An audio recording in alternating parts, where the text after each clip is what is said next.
A Reforma Católica, também chamada de Contra-Reforma. Os estudiosos católicos romanos não gostam que diga Contra-Reforma, porque eles argumentam que é injusto dizer Contra-Reforma, porque eles dizem, e eles têm uma certa parcela de razão, que a Igreja Católica Romana já vinha tentando buscar uma reforma antes de ocorrer a Reforma Protestante. E de fato, né, tem a Reforma Conciliar, houve tentativas, né, de a Reforma Gregoriana, houve tentativa de colocar a coisa um pouquinho melhor nos eixos, né? Mas é claro que o momento com a Reforma Protestante não dá para não chamar também de Contra-Reforma, porque a coisa agora ganhou força porque tinha um estímulo, né, uma provocação, vamos dizer assim, certo? E, na verdade, a gente foi falando de vários movimentos reformadores até agora, e aí vem a pergunta, como fica a Igreja Católica Romana, certo? E o Dr. Calhoun foi muito feliz quando ele colocou a ideia, para nós talvez não faça muito sentido, mas dá para a gente acompanhar mais ou menos. Ele compara com uma partida de futebol americano, o que aconteceu no século XVI.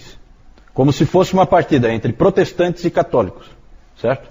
O futebol americano ele é dividido em 4 quartos, não é como o futebol nosso que são 2 tempos, são 4 tempos na verdade. E geralmente um ponto completo, em que você faz lá o famoso touchdown, você marca 7 pontos. 7 pontos numa vez só, porque você fez lá completamente uma determinada jogada, que é a que faz você pontuar mais. E aí ele organizou assim, né, para tentar ficar didático. Cada 25 anos é um quarto, certo? Então de 1500 a 1525, 1525 a 1550, 1550 a 1575, 1575 a 1600, certo? E aí ele coloca assim, o primeiro quarto, 1500 a 1525, os protestantes saíram na frente, 7-0. Depois eles ganharam ampla margem, ampla vantagem no segundo quarto, ganhando já de 35-7, certo? Mas começou a haver reação, que é a Contra-Reforma, certo? No terceiro quarto já podíamos dizer que estavam 42-35, portanto você vê ali que os católicos reagem fortemente depois de 1550, e no quarto quarto os católicos já estão na frente no jogo, 45-42, certo? Isso só é possível por causa de um grupo de jogadores que entrou do segundo para o terceiro quarto, né? Usando a analogia do jogo, certo? Tinha gente no banco de reservas que era capaz de mudar o resultado do jogo. Essas pessoas chamam-se Companhia de Jesus, certo? Companhia de Jesus. Vamos falar um pouco da Companhia de Jesus. Quando se fala em Contra-Reforma, temos que falar da Companhia de Jesus. Pode passar aí. E aí nós temos que falar do seu fundador, Inácio de Loyola. Toda essa história da companhia começa em uma caverna na Espanha em 1521. Inácio de Loyola era um soldado e ele estava passando por um momento de tormento na vida dele, grande tormento espiritual. Ele resolveu abandonar as armas e entregou a sua vida à igreja. E ele estava lá refugiado nessa caverna, meio como um eremita. Ali ele concebeu um livro que depois se tornaria muito importante. O nome desse livro é Os Exercícios Espirituais. Na verdade, seria um livro que moldaria depois toda a ordem. Isso aí é uma nova ordem, certo? Nós falamos já de várias ordens, né, da Igreja Católica Romana. A Companhia de Jesus é uma nova ordem. Ela começou em 1534, organizada por Loyola e mais 6 homens, e foi estabelecida e oficializada pelo Papa em 1540. Certo? Ali ela foi colocada como oficial da Igreja Católica Romana. O Loyola escreveu um livro de regras para aqueles que fizessem parte da Companhia de Jesus, os jesuítas, né?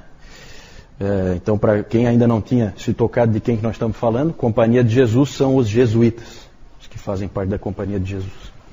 A principal ordem naquela regra era a seguinte: um jesuíta deve ter absoluta obediência à igreja. A segunda regra era: um jesuíta deve se opor ao ressurgimento do agostinianismo na igreja. Certo? Então, nada, em hipótese alguma, graça, só graça. Certo? Então, são guerreiros poderosos para fazer em frente ao protestantismo. Ele escreveu o seguinte, o Loyola: se queremos ter certeza de que estamos certos de todas as coisas, precisamos estar sempre prontos a aceitar este princípio. Eu vou acreditar que o branco que eu vejo é preto, se a igreja hierárquica assim definir.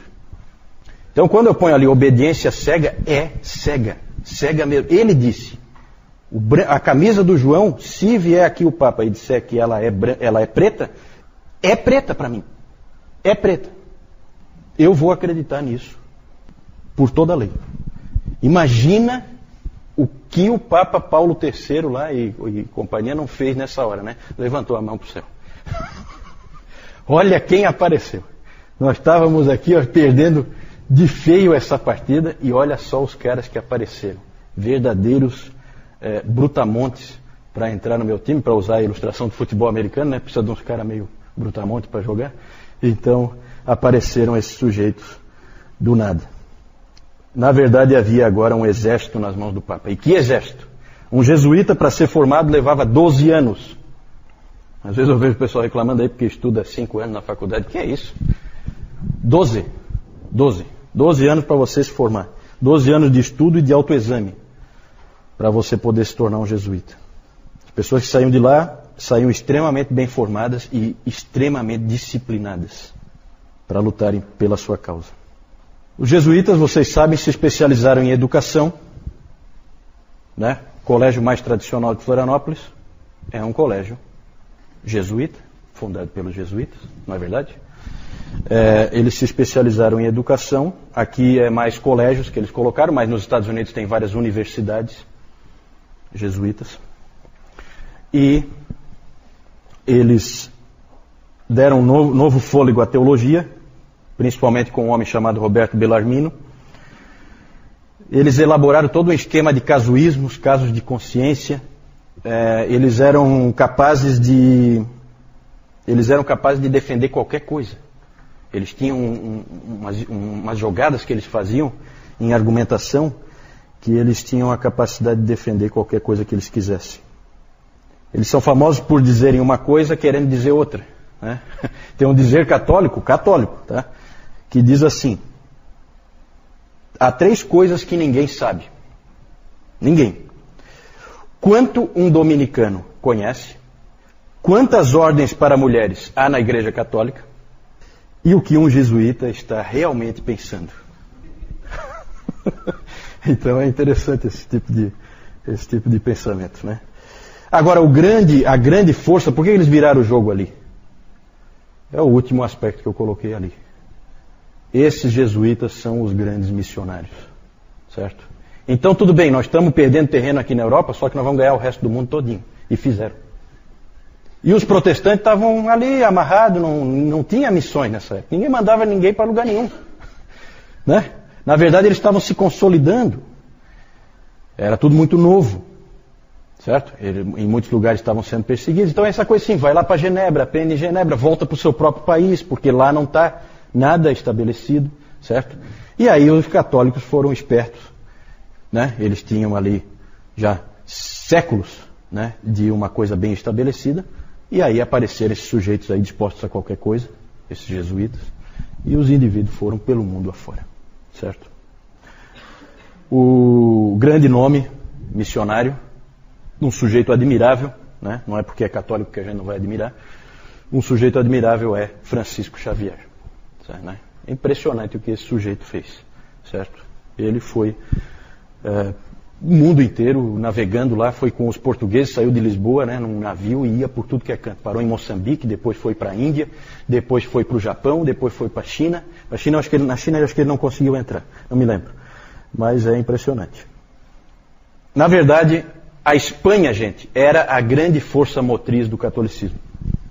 Engraçado como as coisas acontecem, né? Há um tempo antes da Reforma, eu até comentei com vocês aqui, surgiram os 2 grandes reis católicos, Fernando e Isabel, na Espanha, que unificaram a Espanha. Certo? Unificaram.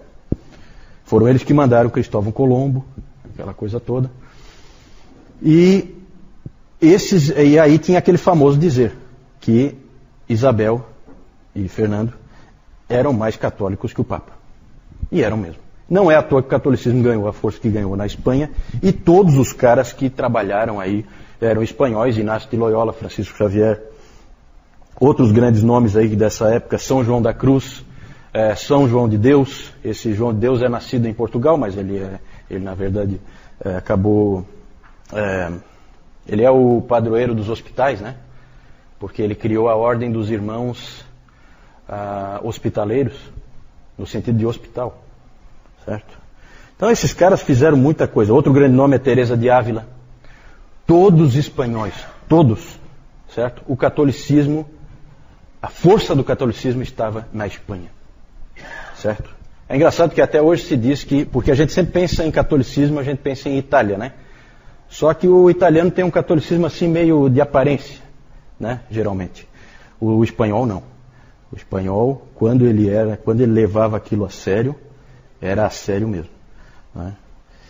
Então, ali era a força do catolicismo, vinha da Espanha. Portugal é diferente. Portugal ele tem menos expressão para o continente como um todo, né? Ele, na verdade, ele era um daqueles pequenos reinos ali da Espanha, certo? Que ficou separado. Não quis unificar. Eles venceram os mouros, né? E não quiseram participar da unificação. Então Portugal ficou ali isolado. Praticamente desde o início já tinha aquela dimensão ali, certo? E ele não tinha a mesma expressão que a Espanha para o resto do mundo, né?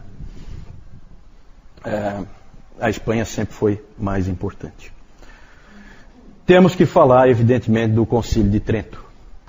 O Concílio de Trento, porque assim, né, falamos dos jesuítas, mas os papas no início não conseguiram reagir adequadamente ao que estava acontecendo na Reforma. O Papa Paulo III, ele tentava alguma coisa, mas era difícil. Convocaram então esse concílio, o Concílio de Trento, que começou em 1545, foi até 1564. Só que não o tempo inteiro reunido, tá? Isso aí, a maior parte desse tempo aí, o concílio não está reunido, certo? Então ele se convocava ao longo desse tempo. É que começou em 1545 e terminou só em 1564, mas não é 18, 19 anos trabalhando direto. Não é, tá?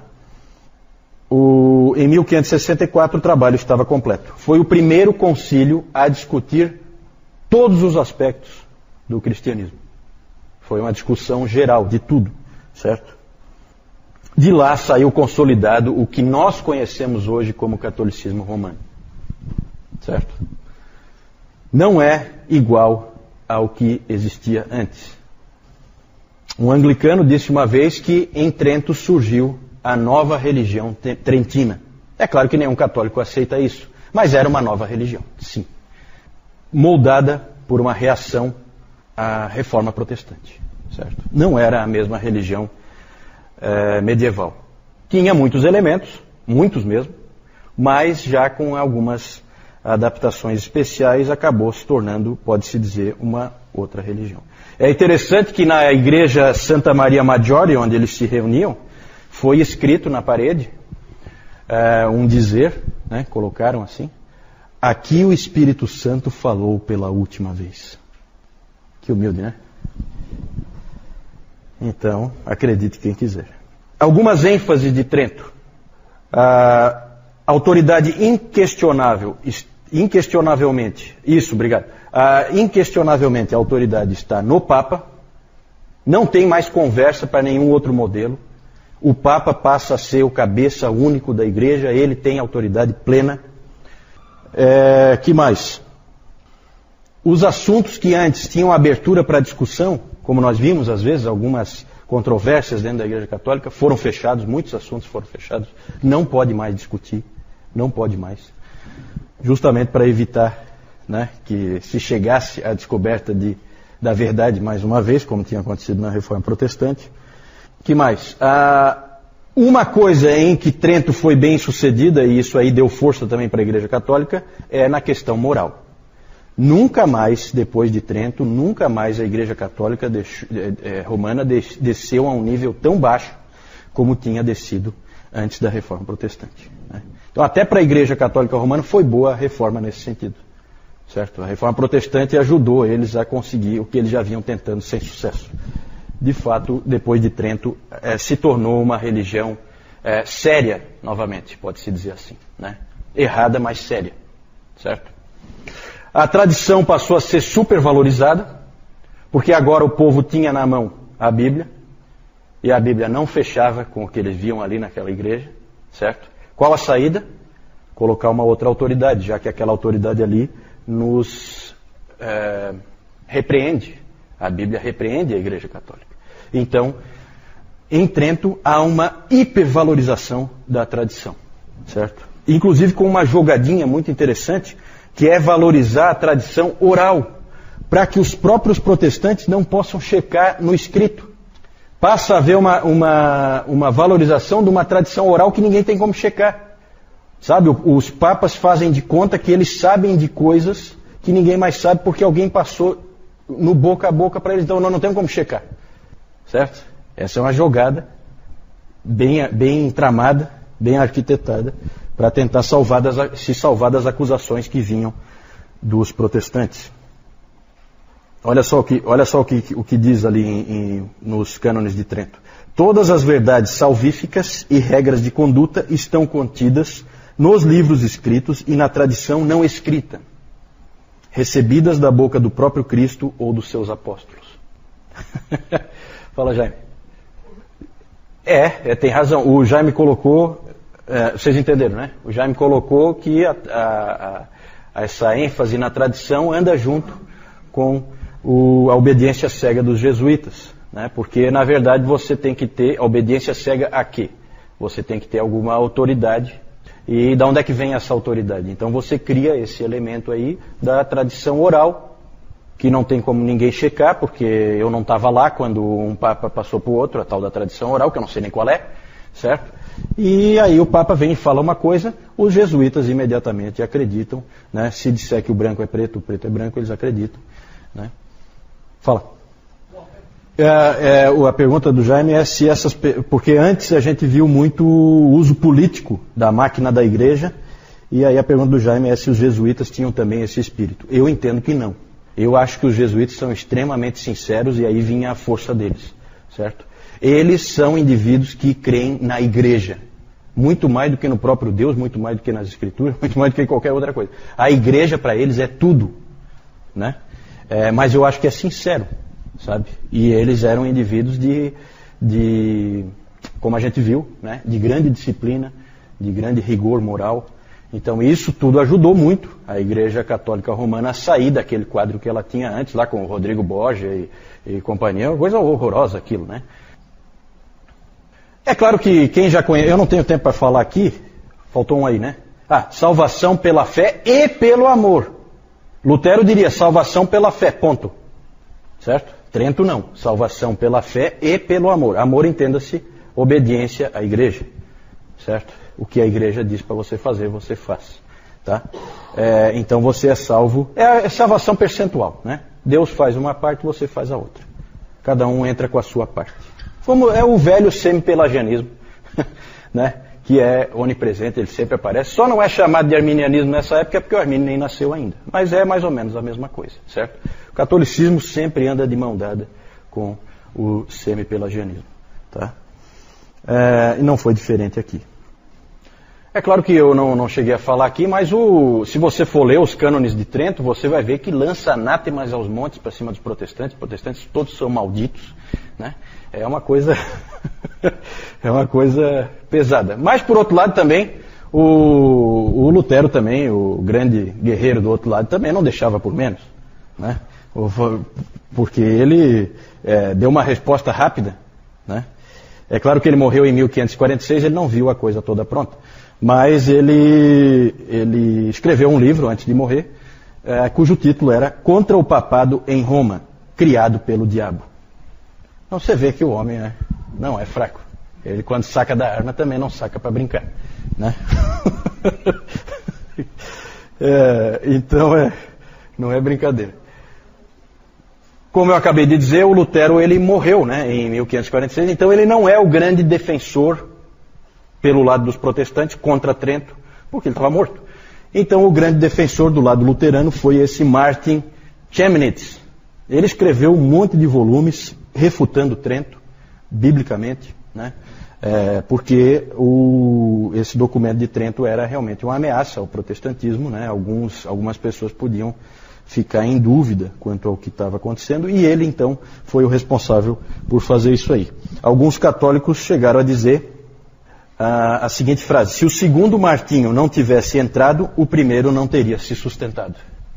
Tá o valor que eles deram para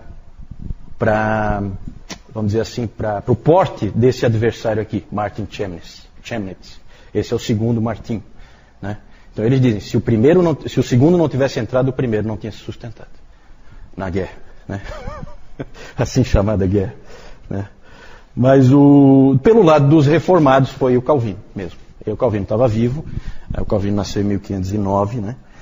Ele então escreveu um livro cujo título era Atos do Concílio de Trento com o Antídoto.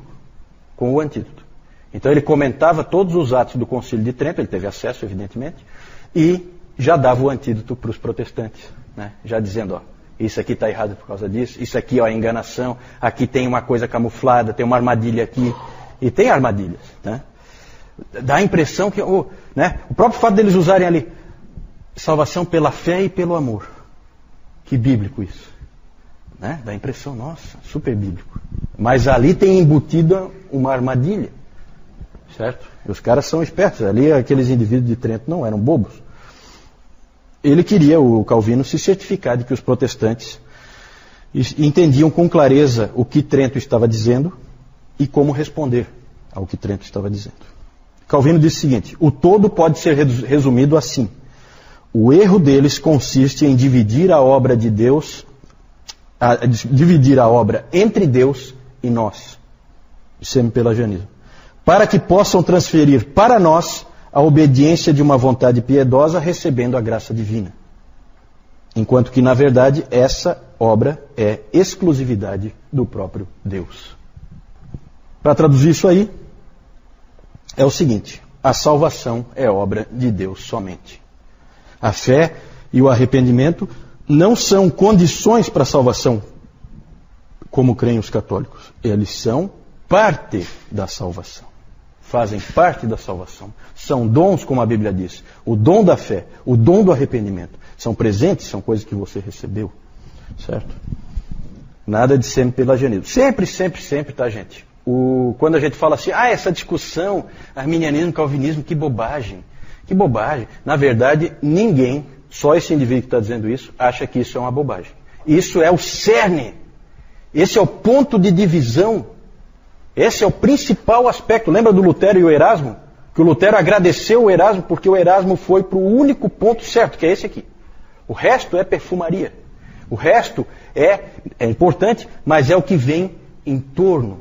Vem com o pacote. O cerne é essa questão da graça de Deus e da salvação do homem. Certo? Quem é que se salva? É o homem que se salva a si mesmo ou é Deus que salva o homem? Esse é sempre o ponto principal. Vamos em frente? Aí então, só mostrar para vocês rapidinho. Aquela lá é a viagem do Francisco Xavier, que aparece aqui embaixo. Então ali tem os anos e tal. Muito para a época, gente, impressionante o que esse homem fez. Ele saiu de Lisboa, certo? Num navio português, por isso que parou em Moçambique. E fez toda a obra que fez, chegando até o Japão. Esse Francisco Xavier é incrível. Tem histórias dele que são incríveis, né? Ele ia no meio dos leprosos, ele não tinha medo de nada. O pessoal fala, não, você não pode ir lá porque você vai ficar leproso. Não, eu vou lá. Não tinha isso. Para ele não tinha limite nenhum, né? Realmente a gente precisa, é aquela coisa, não é do outro time, não é do meu time, né? Mas é um cara que eu tenho que dizer que é um excelente jogador, né? Vamos usar aquela analogia, né? Não dá para não admirar, certo? Ali o Martin Chemnitz, o Inácio de Loyola, o Concílio de Trento reunido, com toda aquela pompa, né? E o Papa Paulo III. Está meio cansado ele, parece. Acho que é muito problema, né? Muito problema. Vamos lá, pode passar.